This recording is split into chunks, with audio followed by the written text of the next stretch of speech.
सरकार मेरी है ना रब मेरा है, ना सरकार मेरी है ना रब मेरा है, और ना ही ये बड़ा सा नाम मेरा है।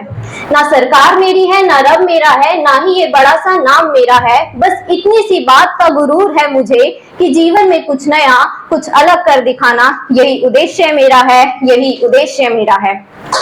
सदन की गरिमा को मेरा नमस्कार। आज मेरे वक्तव्य का विषय है जीवन का उद्देश्य। सुनने में साधारण लगने वाले ये 3 शब्द हमारे पूरे जीवन को परिवर्तित कर सकते हैं। जीवन का उद्देश्य क्या है? अगर आप सोच लीजिए, बिना पहिए की गाड़ी, आप उसमें लाखों पुर्जों पत्रे लगा दीजिए पर उस गाड़ी का कोई उद्देश्य नहीं रह जाता। इसी तरह हमारे जीवन में कुछ संभव नहीं है अगर हमारे जीवन का उद्देश्य ना हो। हम एक ऐसे समाज में रहते हैं जहां लोग अपनी मेहनत से ज्यादा किस्मत पर विश्वास करते हैं। लोग यही कहते हैं कि राजा का बेटा ही राजा बनेगा, और ये बात वो क्यों कहते हैं? क्योंकि उनके जीवन का कोई उद्देश्य नहीं होता। अफसोस के साथ हम ऐसे समाज में रह रहे हैं जहां लोग अपने द्वारा किए गए काम को तो ठीक कह देते हैं, लेकिन दूसरों के उद्देश्य को नहीं समझ पा रहे हैं।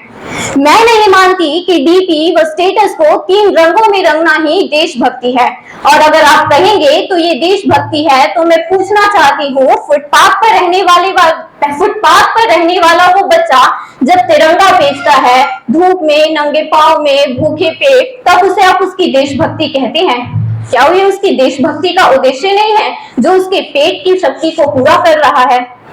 बताइए, क्या ये उसका उद्देश्य नहीं है? समुद्र उसी ने पार किया है जो उसमें तैरा है, पर्वत पर वही चढ़ा है, पर्वत पर वही पहुंचा है जो उस पे चढ़ा है।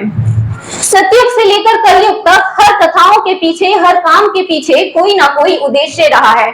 अगर कोई उद्देश्य ना होता तो मुरली मनोहर महाभारत ना होने देता, महारानी सीता, सुकुमारी सीता कभी रावण की लंका में ना रहती। महाभारत और रामायण के पीछे भी कोई ना कोई उद्देश्य रहा है।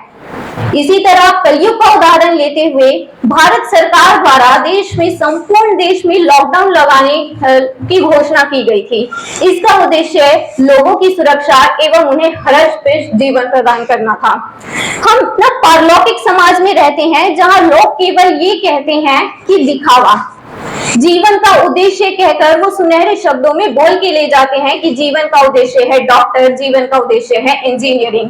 तो मैं पूछना चाहूंगी, उस माँ को देखिए जो अपने बेटे को सरहद पर भेजती है।